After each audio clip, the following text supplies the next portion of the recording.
عزیزان گرامی قدر،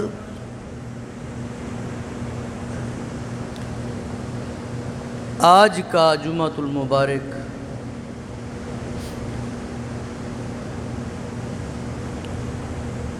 اس کو میرے محبوب سے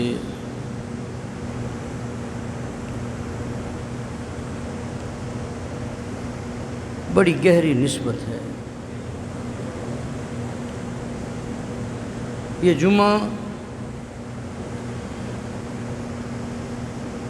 ماہ ربیع الاول کا جمعہ ہے۔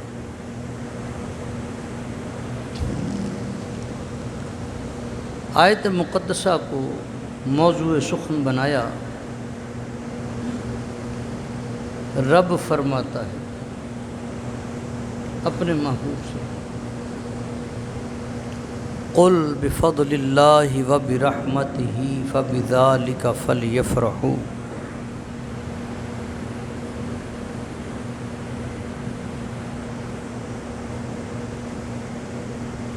عزیزان گرامی قدر،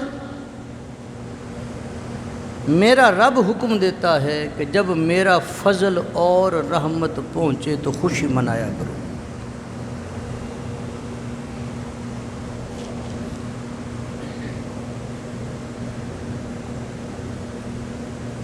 کبھی ایسا آپ نے سنا یا ایسا آپ نے دیکھا کہ غمی کے موقع پر خوشی منائی جا رہی ہو؟ میں نے تو ایسا اپنی زندگی میں نہیں دیکھا۔ گھر پر لائٹنگ کی جائے، لنگر شریف پکا کے تقسیم کیا جائے، گلی محلے کو سجایا جائے، مساجد کو غسل دیا جائے، مساجد کو خوشبوؤں سے معطر کیا جائے، لائٹنگ سے دیگر قسم کی چیزوں کے ساتھ مزین کیا جائے، میں نے کسی غمی کے موقع پر تو ایسا نہیں دیکھا۔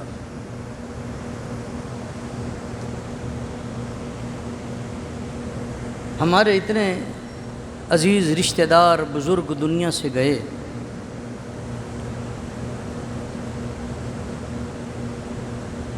کیا کبھی ایسا ہوا کہ کل خوانی ہے بینڈ باجا منگوا لو؟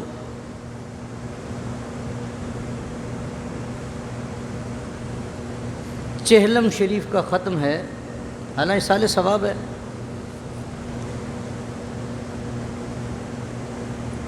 تو ایسا کرو کہ وہاں پہ سے انار لے آؤ، شرلیاں پٹاخے لے آؤ، وہ لا کے چلاؤ، خوشی ہو رہی ہے۔ ایسا کبھی ہوا؟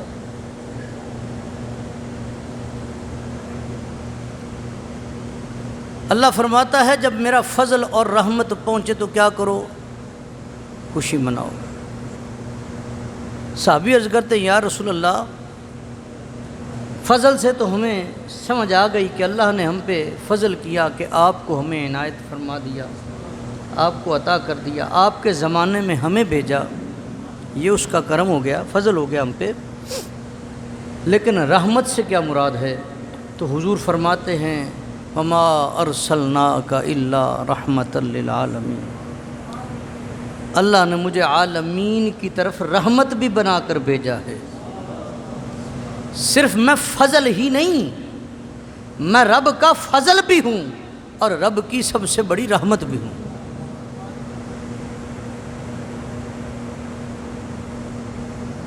حضور آفتاب نبوت ہیں،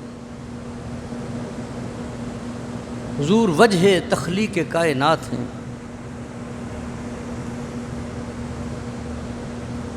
اگر منصب نبوت میں چمک دمک ہے تو میرے مصطفیٰ کا صدقہ ہے۔ منصب نبوت میں اگر چمک دمک ہے تو کس کا صدقہ ہے؟ میرے مصطفیٰ کا۔ سوال پیدا ہوتا ہے مولوی صاحب عجیب بات کر دی، 1,23,999 یا کم و بیش انبیاء و مرسلین آپ نے ان کے وجود کی بات ہی نہیں کی، آپ نے فقط حضور کی بات کر کے سب کو لپیٹ کے رکھ دیا ہے۔ سوال آتا ہے ذہن میں،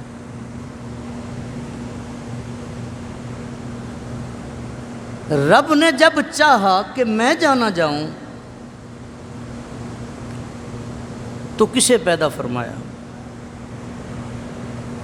کسے تخلیق فرمایا؟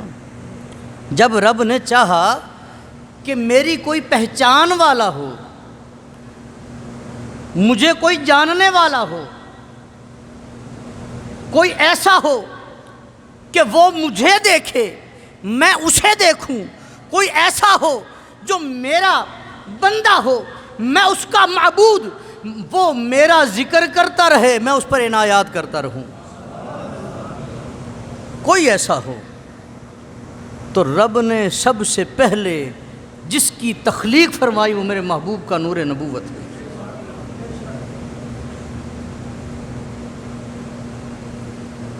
اور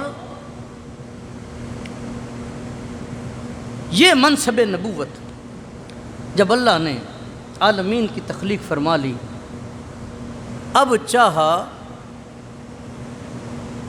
یہ چونکہ میرا ہے، یہ چونکہ میرا ہے، اب اس کا اکرام، اس کا اعزاز، اس کا منصب اب سب کو پتہ چلنا چاہیے۔ اللہ فرشتوں کو بلاتا ہے، ان سے مشورہ فرماتا ہے۔ رب مشورہ نہ بھی کرے تو اس کے علم میں کوئی کمی ہے؟ جس کا علم ازلی ہے، ابدی ہے، جس کا علم کسی چیز کا محتاج نہیں ہے، وہ فرشتوں سے کلام فرماتا ہے کہ میں زمین پر انی جاعل فی الارض خلیفہ۔ کیا جب ان سے کلام ہو رہا ہوگا تو ان کی نگاہیں ہونے والے خلیفے کو تلاش نہیں رہی ہوں گی؟ جس کو یہ شان ملے کہ اسے مالک کون و مکان، خالق کل، مالک کل، اس کا خلیفہ ہونے کا جس کو اعزاز حاصل ہو، مجھے بتائیں کیا وہ نگاہیں تلاشتی نہیں ہوں گی وہ ہے کون؟ وہ ہیں کون؟ اور اگلی بات ذہن میں رکھیں، رب نے فرمایا کہ اپنا نائب مقرر کرنا ہے، جو میرا نائب ہوگا نا اس کا تخت کیا ہے؟ ارض، زمین، یہ اس کا تخت ہے اور میں نے وہاں پر اسے مقرر کرنا ہے۔ ابھی پرویز الہی صاحب پورے پنجاب کے وزیر اعلیٰ ہیں، ان کا مرکز حکومت کہاں ہے؟ لاہور، تخت حکومت۔ اب اس تخت کے زیر سایہ جتنے اضلاع آتے ہیں، جتنی ڈویژنز آتی ہیں، وہ سب کے وزیر اعلیٰ ہیں، وہ سب کے وزیر اعلیٰ ہیں۔ رب نے فرمایا کہ میں زمین پر نائب ہے میرا، کوئی نیا نائب نہیں کہا، کوئی آدھا نائب نہیں کہا، فرمایا میرا نائب ہوگا لیکن اس کا تخت زمین ہوگا، وہ میرا خلیفہ ہے۔ اب ذہن میں یہ خیال آتا ہے کہ جی وہ تو رب نے مقرر فرما دیا، لیکن سب سے پہلے نبی تو آئے آدم علیہ السلام ہیں، سب سے پہلے نبی تو آدم علیہ السلام ہیں، تو اس کا مطلب یہ ہے کہ کہیں یہ بات آدم علیہ السلام کے بارے میں تو نہیں کی گئی؟ سوال آ سکتا ہے ذہن میں۔ عزیزان گرامی قدر، صحابی عرض کہتے ہیں یا رسول اللہ آپ کب سے ہیں؟ آپ کب سے ہیں؟ حضور فرماتے ہیں کہ ابھی آدم آب و گل کے مراحل طے کر رہے تھے، میں اس وقت نبی تھا، ابھی آدم بنے نہیں، ابھی روح علیحدہ ہے، جسم کے متلاشی ہے، کہ وہ جسم تیار کیا جائے جس کے اندر آدم کی روح کو ڈال کر یہ بتایا جائے کہ پہلے انسان کی تکمیل ہو چکی۔ حضور فرماتے ہیں ابھی آدم آب و گل کے مراحل طے کر رہے ہیں، میں اس وقت کیا تھا؟ نبی تھا۔ ایک دن حضور کی بارگاہ میں جبریل حاضر ہوتے ہیں، یا رسول اللہ۔ جبریل حاضر ہوئے، حضور فرماتے ہیں پیارے جبریل تیری عمر کتنی ہے؟ اے جبرائیل تیری عمر کتنی ہے؟ جبرائیل عرض کرتے ہیں آقا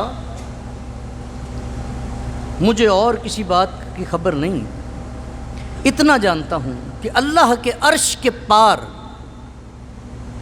اللہ کے عرش کے پار ایک ستارہ چمکتا ہے۔ 70,000 سال کے بعد، 70,000 سال کے بعد ایک ستارہ چمکتا ہے، اس ستارے کو میں نے 72,000 مرتبہ دیکھا ہے۔ سورہ نجم کی تفسیر میں، سورہ نجم کی تفسیر میں اس کو ذکر کیا گیا ہے، جہاں پہ حضرت امام جعفر صادق رضی اللہ تعالیٰ عنہ فرماتے ہیں النجم ہوا محمد صلی اللہ علیہ وسلم، اور دوسری جگہ ارشاد فرماتے ہیں النجم ہوا قلب محمد صلی اللہ علیہ وسلم۔ ایک جگہ ارشاد فرمایا کہ نجم سے مراد ذات مصطفیٰ ہے، دوسری جگہ ارشاد فرمایا نجم سے مراد قلب مصطفیٰ ہے۔ حضور فرماتے ہیں اس ستارے کو اگر دیکھے گا تو پہچان لے گا؟ یا رسول اللہ جسے دیکھ کر میں اپنی عمر کا اندازہ لگا رہا ہوں، آقا اسے کیسے بھول سکتا ہوں؟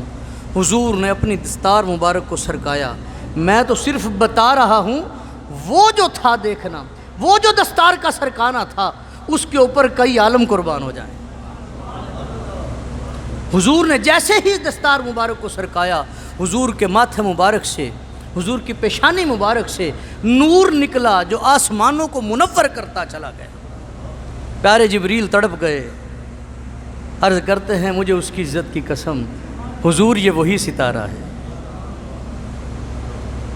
یہ وہی ستارہ ہے۔ حضور فرماتے ہیں آدم ابھی آب و گل کے مراحل طے کر رہے تھے، میں اس وقت کیا تھا؟ نبی تھا۔ تو منصب نبوت سے پوچھا، کیا منصب نبوت؟ عجیب منصب ہے، تو ایک جگہ ٹکتا ہی نہیں۔ آدم علیہ السلام کے پاس رہا، پھر چل پڑا، چلتے نوح علیہ السلام کے پہنچا، شیش علیہ السلام کے پاس پہنچا، لوط علیہ السلام کے پاس پہنچا، عزیر علیہ السلام کے پاس پہنچا، حضرت زکریا، یحییٰ، ابراہیم خلیل اللہ، اسماعیل ذبیح اللہ، موسیٰ کلیم اللہ، عیسیٰ روح اللہ، تو کہیں پہ ٹک نہیں رہا۔ تو نے آدم علیہ السلام کی اللہ کی بارگاہ میں گریہ زاری دیکھی، اللہ کے خلیل کو دیکھا، اللہ کے ذبیح کو دیکھا، اللہ کے کلیم کو دیکھا، اللہ کے مسیح کو دیکھا، تو کہیں ٹکا ہی نہیں۔ حسن یوسف کا تو نے دیدار کیا ہے، تو نے کبھی لوہے کو موم ہوتے دیکھا ہے، تو نے کبھی دعاؤں کو قبول ہوتے دیکھا ہے، تو کہیں ٹکا نہیں ہے۔ اتنے جلیل القدر نبی آئے، اتنے جلیل القدر رسول آئے، تو کہیں ٹکا نہیں۔ چلتا چلتا جب تو آمنہ کی چگی پر آیا ہے تو آ کے ٹک ہی گیا ہے، تو آ کے ایسا ٹکا ہے تو کہیں اور جانے کا نام ہی نہیں لیتا۔ تمہیں خیر ہے؟ تمہیں سلیمان علیہ السلام کی سلطنت نہ روک سکی، حسن یوسف نہ روک سکا، کلیم کی اللہ سے کلام کرنا نہ روک سکا، یہاں پہ آ کے ٹک گیا ہے۔ تو منصب نبوت جواب دیتا ہے کہ ناداں، جب تک محبوب کی تلاش جاری ہو تب تک ٹکا نہیں جاتا۔ محبوب کو تلاش کیا جاتا ہے، محبوب کو تلاش کیا جاتا ہے۔ آدم کے پاس گیا، مجھے اس میں سے بوئے محمد آئی، نوح کے پاس گیا، شیش کے پاس گیا، لوط کے پاس گیا، میں نبوتوں کے دروازے پر جاتا رہا، میں تلاش کرتا رہا، مجھے کہیں سے کسی رنگ میں محبوب کی خوشبو آئی، کہیں سے کسی رنگ میں حضور کی خوشبو آئی۔ جب میں نے محبوب کو پا لیا تو جب محبوب مل جائے پھر در چھوڑا نہیں جاتا، پھر در چھوڑا نہیں جاتا، بلکہ در پر بیٹھ جایا کرتے ہیں۔ عزیزان گرامی قدر، یہ منصب نبوت کو بھی کمال مصطفیٰ کی وجہ سے حاصل ہے، اس کو بھی کمال مصطفیٰ کی وجہ سے حاصل ہے۔ عزیزان گرامی قدر، انشاءاللہ یہ سلسلہ آگے چلتا رہے گا۔